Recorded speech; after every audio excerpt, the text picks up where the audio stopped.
Welcome to Rick's Corner. I'd like to talk about something that we're all familiar with, and it's called gym etiquette. Are you a person that goes to the gym and uses gym etiquette? Do you put your weights back? Do you share your bench with others? Do you get out of the way quickly when you do your sets so that people can work in? Because that's really an important thing in today's gym, and you don't see it anymore. Back in the day at Joe Gold's gym, if you dropped weights, you were kicked out. If you brought a radio into the gym, Joe threw you out. There was etiquette. You know, they didn't even have iPods, headsets, cell phones, or any of the modern conveniences that we have today, so they weren't able to bring that kind of stuff into the gym.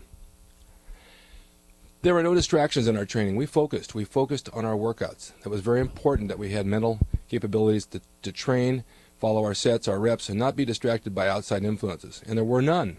Weights were returned to racks. Water bottles hadn't even been invented yet. Towels weren't left all over.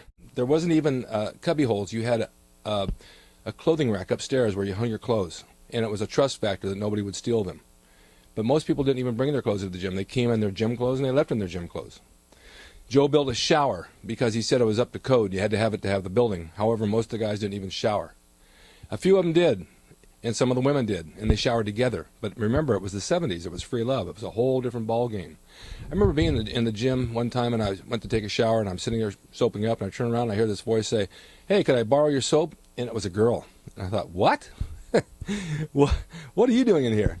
Well, I let her use it, and it was not a big deal. We didn't even think about it. They were like one of the guys, and that's just the way things were.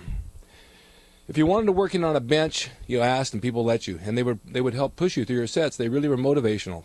They would help you do your sets, your reps, and get your end goals. Today, if you want to work in on a bench, they'll tell you, "I'm using that, come back in about 5 or 10 minutes." Or then some might let you work in, but a lot of times they don't. There are many unqualified trainers in the gym. They go by feel. They seem like they're there just to take your money.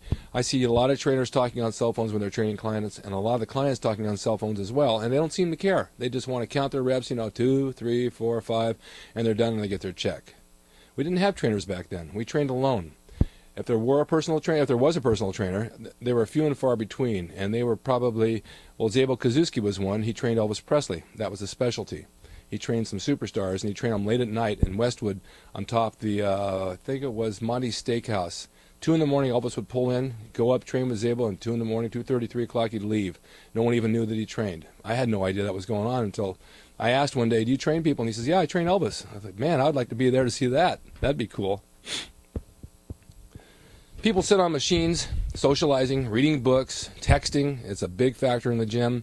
They're not even working out. I see guys in my gym reading newspapers, sitting there with their legs crossed like they're there for 20 minutes on a stinking machine. Get off the damn thing. Let other people use it.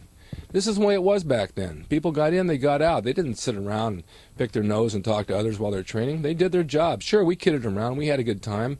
Arnold and I laughed about a lot of stuff. We all did. But we still utilized the machines to the best possible benefit, and we got off of them. So this shows no gym etiquette. When I see this in the gym today, I think, God, if it was only years ago. I mean, Joe Gold, Vince Gironda owned their own gyms. They were always on the floor. They were always in there. They made sure that things ran smooth. One day, Jake Seinfeld, who was Body by Jake, who's a nice guy, I know him very well, made a lot of noise, and he threw his weights down. And Joe came over and said, "You're out of the gym. Don't come back." And he never went back. That was it. And so many of the people today leave their weights on the floor. I see plates all over. I see barbells on the floor, racks loaded up, full. Women want to use them. They can't unload them. It's just not right. One day I saw a guy in the gym leave his weights all over the place. I went over and I asked him, I said, that's really not nice. You made a mess over there, and somebody else has to clean it up. And he shrugged his shoulders at me. I grabbed him by the ear, because ears tear off real easy if you want to pull them. I led him over there, and I put him down on the ground with his head on the ear, and I said, "You pick every one of those things up, or you're going to lose your ear." And he did. And he left the gym, and he never came back. But you know what? He deserved it, because you got to keep the place clean. And that's what it's all about. Yeah, new gyms are plush. They have all the amenities. Yeah, they're nice. They have swimming pools. They have jacuzzis. They have classes. But there's nothing like the old school gym of Gold's back in Venice years ago.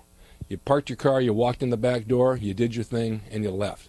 That's the way it should be. That's the way I like it, and that's the way you get results.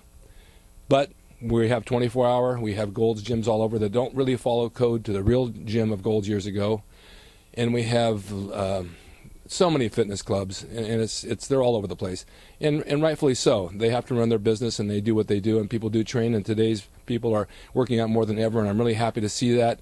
Years ago, bodybuilders were few and far between. When we'd walk the beach without our shirts, everybody looked at us. Oh my God, look at those guys. Those guys got muscles.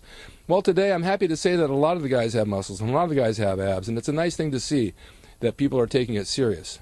But gym etiquette is part of the deal. When you go to that gym, remember there's other people besides yourself wanting to work out. So make sure you make room for them. Accept them into the gym. Help them work in with you. And put your weights away so we don't have to do it. That's a good rule to follow. And remember, if you want it to be like it was years ago, that's what we did. And stay tuned next time. I'll bring you more from the history of Gold's Gym in Venice. There is so much to talk about. I may never run out of it. Thank you again for watching Rick's Corner.